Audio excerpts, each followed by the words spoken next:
Alright. So I've had a lot of conversations recently that started like this. Wow, guys, that was a really exciting game that we absolutely just commentated.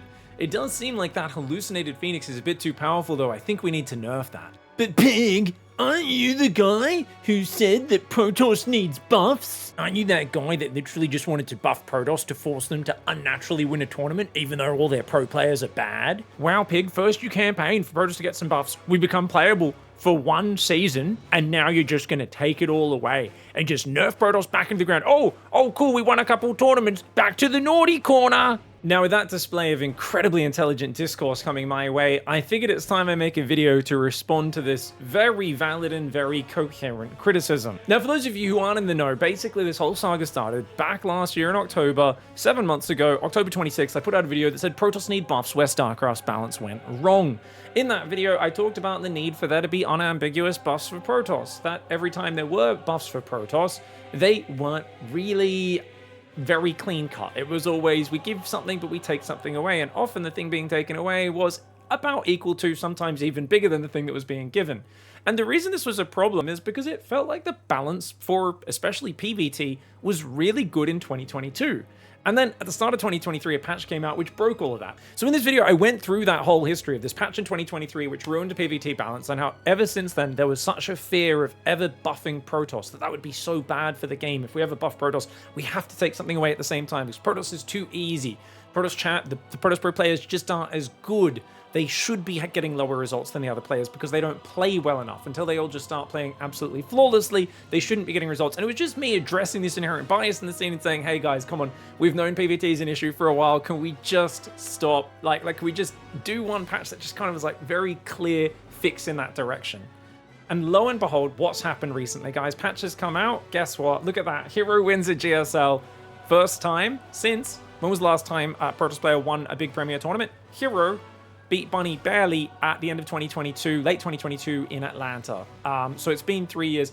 Finally, we managed to patch it. We brought back a Protoss champion. Guess what? Back to back, another GSL season. Classic takes down Rogue. So we managed to patch it in. We made clear, unambiguous buffs, and now Protoss is winning tournaments again. Except that's not true, is it? It's not true, because what was everybody saying in the community, myself included, at the time the patch notes came out? We were saying, I don't think this is good enough. I don't think this is clear enough to actually make a difference. And this is where I think people need a history lesson, because everyone's going at me like, oh, we just made these crazy buffs for Protoss. Look at what you've done. And I want to say, I think a lot of you are on the same kind of level as me, where if we go back and look at that patch, there's a bunch of things where I was like, hey, we're nerfing the Immortal. We're nerfing the Disruptor even further. Like, we were giving back a bit of its radius, so it big AoE does less damage. Doesn't even one-shot a Marauder or a Roach anymore. We took away Battery Overcharge. Even though Energy Overcharge is a fantastic ability, and we're going to be talking about that for the rest of this video, it is arguably, it's definitely not as reliable defensively as Battery Overcharge, but it is really good in other situations, and it has other ways that it's very powerful, right? But at the time, we didn't realize how good Energy Recharge would be. We were like, oh, this is kind of an unknown. And it was an ambiguous patch at the time, which I had a lot of doubts about. And now a lot of people are going, wow, it's way too good. It's massively buffed Protoss. Protoss is too OP. They are just crazy on this patch. Now, that's where I'm not so sure it's the case. I don't actually know if the balance is that far off. Let's talk specifically about these GSL victories. As an example of the current meta in PvT and PvZ, right? Let's start with PvZ. Rogue versus Classic had a bunch of examples of Rogue winning games. This was a 4-3, narrow victory for Classic, but Rogue looked rather desperate in the games he was winning, right? He was either Hydra Bane all-inning, never really going to Hive Tech on purpose, except that first game where he tried to go Ultras and couldn't quite pull it off, or he was hiding Banelings on the side of the map, making sure the Oracles didn't see him, and then going in for a YOLO. Now, why is he doing this sort of desperate move? Well, the big problem, the big game changer, the thing which is kind of unfun to play against that I think is really, what people are really frustrated about against Protoss and in these matchups is Energy Recharge and some of the dynamics it's creating. And in this matchup, it is the Oracle having unlimited energy in the early game, which has made Protoss early game safer than ever, more reliable than ever, and it's removed a lot of the cheeky gambles and all-ins that Zerg used to do. Zerg already, some people would say, didn't have as many gambles because the Oracle is such a good defensive unit, but now that the Oracle literally never runs out of energy, you can just fill it up and it never runs out. Its laser can just turn on energy. Even here, The Oracle killed an insane amount of Zerglings coming in, and this was Classic completely caught off with his pants down. And the reason you can't do these all-ins at the start anymore is the Oracle's going to clean it up. You have to wait till a bit later in the game so you have an actual crazy amount of Ling Bane, and then hide it until you appear at their base. Because if you have 20 Zerglings who show up with, Oracle, even if they don't see it coming, can just clean that up.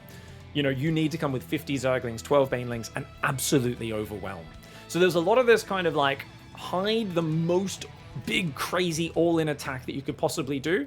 And whilst there is quite a bit of success with these attacks, they do reek of big gambles and a bit of desperation. The end of this series wasn't pretty. I think this was the final game, and Rogue basically just smashed 500 waves of Hydra Bane into Storm Cannon, and Classic would just fall back and storm it down and absolutely crush it. Okay, so the PvZ problem, essentially right now, in the current meta, is because energy recharge has made the early game safer than ever before, right? It's just super, super solid. And because Protoss' mothership is better, it's tankier, does a bit more damage than it used to, so it's just better than it used to be. But you've also got Tempest went down to 4 supply from 5 supply. Protoss late game was already relatively good, I would say, but now Zergs lost a lot of their cheeky shenanigans in the early game, which were already, some would say, relatively limited. They're even more limited now. Protoss has basically said, well, we were already favored in late game, we're a bit more favored in late game now. Obviously, unless you're playing Serral, in which case Serral's favored against everyone in late game.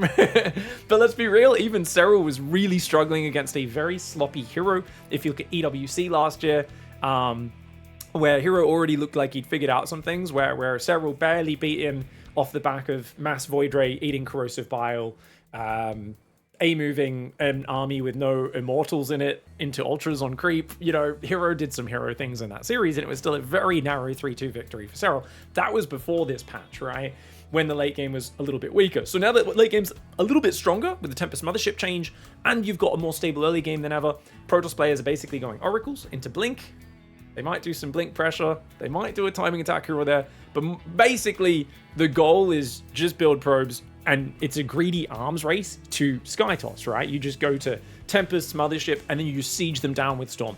And it's basically, Zerg is like, well, I really don't want to play late game, but I also don't have a lot of options early game. There's this window in the middle where I have to kill you, and you know I have to kill you, and that never feels good in StarCraft. So I'm not saying, obviously, there's always exceptions to the rule, right? This is always, we're painting with a rather broad brush, so please, I'm sure you guys can point out exceptions in the comments, but generally speaking, this is the case. And you've seen it in Shin's play, you've seen it in Laser's play, you've seen it in Lambert's play. You see Zerg's basically trying to win in this window in the middle, but because Protoss know what's happening, you even see some metas where people playing against Shin, I think it was Showtime against Shin, had a few games where he just didn't take a fourth. He just sat on 3 base because he's like, well, I know, you're Shin. I know you're not going to go past 70 workers. It's Roach Hydra or Hydraling Bane. It's one of those. And there were some games where he just hard counted Shin because he knew Shin had no confidence in late game against Showtime. All right, so let's talk about PvT now. PvT also has an issue to do with energy recharge primarily. There's that new ability, remember, that I was very unsure about, right? It's not an ability I barracked for or campaigned for. I thought Battery Overcharge should actually get buffed back to its previous strength. That's what I was originally campaigning for, but I was like, energy recharge is cool. Let's go for it. Let's try it out, right? I'm down to try new things.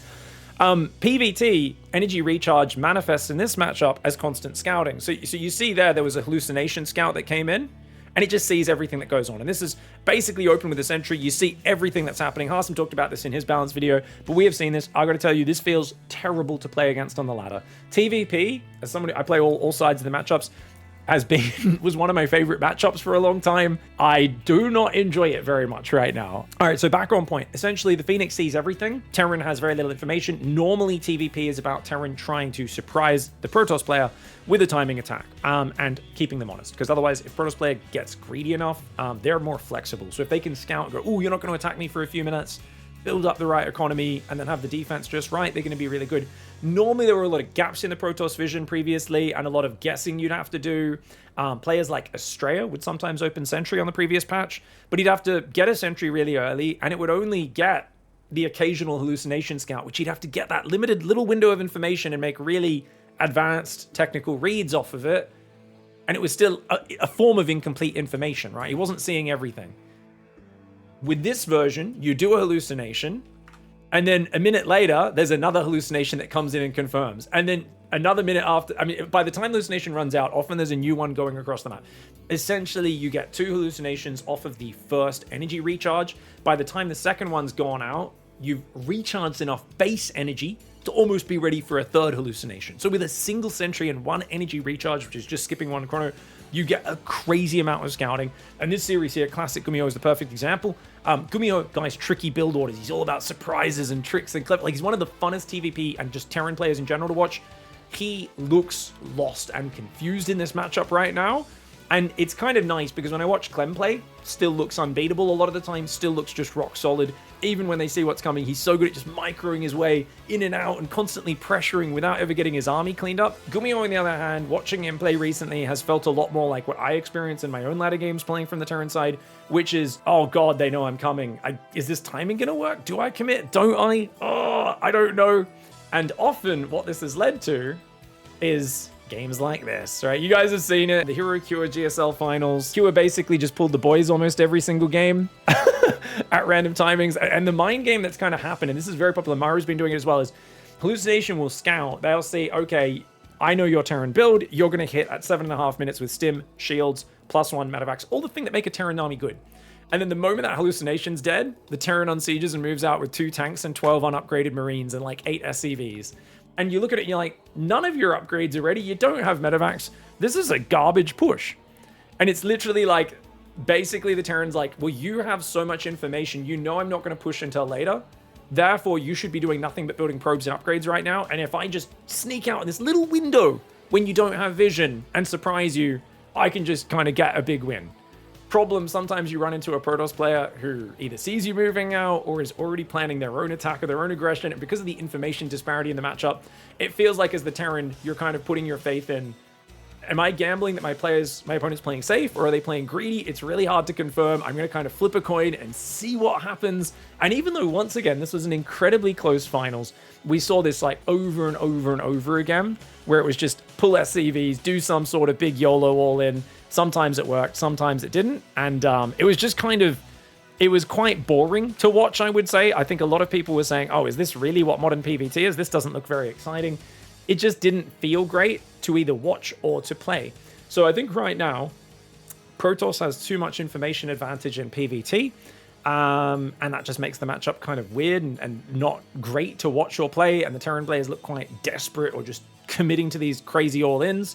And PvZ, you've also basically just got an early game where the Oracle is too dominant and Zerg doesn't have enough aggressive options, as well as Protoss players too confidently and commonly just going Storm, Stalker, into Skytoss, pushing to late game, rushing to late game, leading to some very repetitive and uninteresting games. Now, that being said, does this mean it's broken? I actually don't think so. I'm not sure. Like, I do think, look, if I had to make a bet, I would say, because you're never sure with balance, I would say Protoss is probably a little favored right now. I would say that.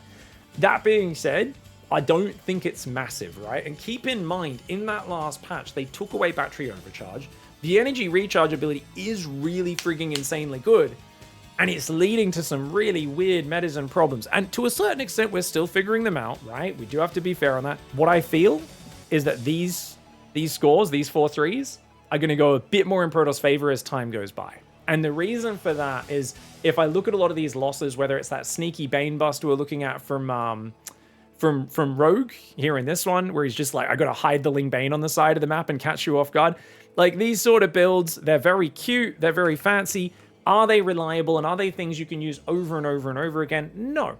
Over time, it's usually going to be the guy who can do a timing attack, in this case Classic, or he can just play defensive and be confident in that he has options, he has more range and more things to pick from. So don't get me wrong, there is still a massive amount of skill in StarCraft, and guys like Rogue and Cyril and Raynor and whoever else, Dark, if he comes back from the military, they'll find ways to win games. But I do think the win rate will shift more in Protoss' favor over time. That being said, I don't think this is a massive imbalance. I think people out there are massive imbalance, terrible, super Protoss favored. And I think that's something we need to be very careful of. All right, so we got to remember something I talked about in that video back in October. Protoss feels unfair to play against. Naturally, it's baked into the design of StarCraft 2, Warp Gates Recall, Force Fields, lots of Protoss magic. Protoss tends to feel kind of bullshit and unfair to lose to. People don't like losing to them, and people are, including myself, become biased against them and go, that didn't take any skill, that's BS, that's unfair, we need to remove all that stuff.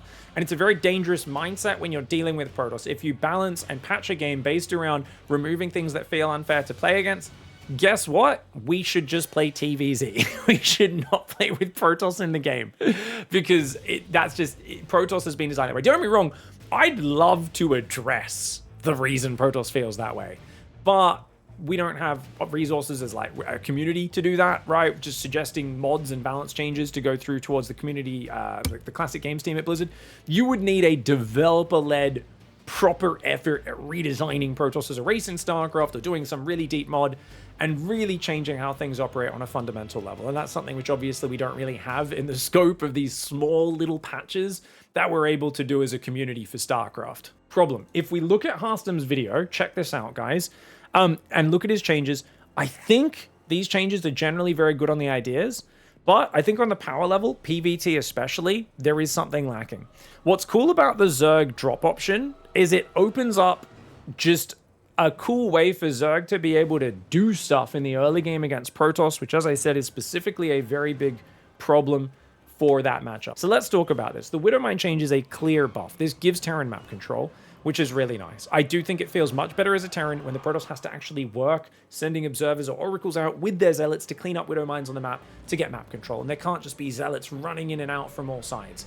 The reason is zealots don't take much micro and are an absolute bloody menace below pro level. So I think, especially for below pro level, this really helps. However, it is a big buff. Protoss having to actually get observers out there for map control, not to mention, you got to deal with Armory Widowmine drops, big buff for PvT. It is a pretty solid buff, right? This is. Now, don't get me wrong, we should also make the Armory cost back to what it was, as I talked about in my last video. There's no reason why the Armory should stay discounted. They discounted it when they removed this ability. If we're putting the ability back on, put the full cost back on the Armory. But we're also nerfing energy recharge, in that it'll cost twice as much Nexus energy. 2 or 3 energy recharges in the current form by 7 minutes. That's 5 or 6 chronos rather than 2 or 3 you miss. That does hurt your build order. Dark Templar getting a slight reduction on, like, removing an old nerf to DTs so they can't instantly swipe when they blink. It's not that big. It's cute. It's not a terrible idea. I'm totally fine with it. Bring back the OP DTs if you want. I don't think we need that change. I think DTs are still really good against planetaries. If you watch them blink on a planetary, they delete it really quickly unless there's a bunch of libs or mines and stuff around as well. This is a power shift in the Terran favor. Right now, and this is only one example, don't get me wrong, but we've seen a fair bit of back and forth, and it doesn't feel like Protoss is necessarily dominating right now. Anyway, back on track, I kind of feel like these are relatively good changes. I think the energy recharge and the Armory Widowmine, but since I didn't get a chance to go that deep on it, I was like, oh yeah, I would try these out in my last video. Now you guys keep on attacking me over, like, oh, you Protoss traitor. Oh, you're the idiot who buffed Protoss. That's why they're winning tournaments, because you made it so they couldn't lose. And I'm like, okay, you guys with your dumb comments have actually made me think about it a lot more. And guess what? Yeah, I think you guys are totally right. Protoss needs more buffs. If we're gonna do these nerfs to the PvT matchup, Disruptor, not really used in pro level PvZ, so the pro Zergs won't complain about it. Focuses on the PvT matchup. That's why we can fiddle with the Disruptor very easily without messing with PvZ. So remember that Disruptor's been nerfed so many times over the years. We gave it back its radius, but we also lowered its damage.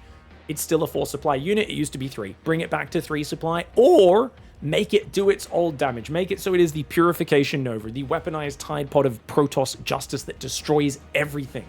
Bring back the old Disruptor, and that should still at least give Protoss some power in the late game. Don't get me wrong, does that help you against an SCV pool in the early game? No, but hey, if you've got a bit more confidence in your late game army, something which Protoss does notoriously struggle to finish games even when they're in a good spot or ahead, right? We see all these games where Protoss like is in control in the mid game, they just can't quite finish the Terran off, and you're kind of like, okay, you know, I don't think it's that bad if the Protoss is this ahead to get the Disruptor and have it be a finishing unit that can actually win games. And, well, maybe the problem is Protoss getting that far ahead in the first place, and we can focus more on the early game. Buffing the Disruptor to compensate for these changes is probably a decent idea, and something that should definitely be looked at. Whilst it does feel like it's Protoss favored right now, I think if you address this energy recharge, that alone would be decent. But if you're also doing the Widowmine change, which I think is a good change in general for the matchup, let's not be afraid to give that power back to the Disruptor. I think you might be surprised. I don't think it's going to break the bank necessarily. I think right now Storm's taking all of the attention anyway, as quite a good spell. But I think it's mostly because Protoss is getting this time to kind of set up, and the power and synergy with the energy recharge being so ridiculous right now that's making it so strong. So I think, hey, we nerfed the energy recharge, we buffed the Widow Mines for map control, let's make the Disruptor great again. You guys let me know what you think in the comments below. I know a lot of people are going to say, but I hate the Disruptor. Disruptor's the most unfun unit. I know all the pros are going to say this to me. Disruptor's boring to play against. A stupid unit. It's too binary. Yada, yada, yada. Cool. Yeah, I agree in many regards. We could put the Vanguard in, we could put things from the campaign, co-op, that would be really cool. If we had Blizzard fixing the arcade and actually doing that stuff so we could actually patch the game and make big efforts. Obviously we don't. We're basically just making, suggestions as a community, putting them to Blizzard within the terms of what we can realistically do. Bringing back the power of an old unit, I think, is something that's totally fair. We had it like that for years. I think, could it be frustrating to play against? Yes. Starcraft's a frustrating game, and I think real-time strategy has to have frustrating things in it. I'm not saying we need to amplify those and make them massive, but we also can't nerf them too much either. And hell, I guess that leads into the next thing, which is, should we just make the Broodlord great again, guys? Should we remove the Ghost Snipe damage nerf? And the supply nerf? Oh gosh, I can't believe I'm suggesting that. Should we remove the Liberator range reduction? Advanced Ballistics went down from +3 to +2 range. I know map makers will hate that as well. Like, there's really good reasons all these things happened, but at a certain point, if you smooth off too many edges and too many powerful things in StarCraft, you take away people's toys. And I think 15 years into StarCraft 2, that's probably one of the biggest things we should avoid. We should try to not take away people's toys wherever possible. And if we have taken away toys in the past, maybe we should think about giving them back. Heck, I've even been considering, and I know some of you guys are going to hate me for this, I've been thinking about maybe even bringing back the Infested Terran. Like, just because for me, I was like, that was a great change. Get rid of that thing. That was too powerful and silly. It was ridiculous. If you make it so it just has the machine gun, it doesn't have that super powerful anti-air rocket attack that they added at some point. The initial Infested Terran, I don't think is too powerful. You guys let me know what your thoughts are. Maybe I'm forgetting how overpowered it was. But yeah, I don't know. I just feel like the more I think about where we're at in StarCraft 2, just returning powerful things from the past actually seems like a good direction. Anyway, I've yammered on far too long. Thanks for watching, guys. We'll see you in the next video. And I'm still working on the crazy patch changes and stuff, for those who are wondering. We're working on lists of those. We've got co-op maps that are being made by Grant and modding teams that are all waiting to get uploaded right now, that I really can't wait to try at some point when Arcade is open for uploads again. But all my video uploads have been delayed. I had a family emergency over the weekend. Whole bunch of stuff went down, but I appreciate your patience with me. We'll try to get the uploads going daily once again from today. Thanks for watching, everyone. We'll see you tomorrow with some more videos. Goodbye and good night.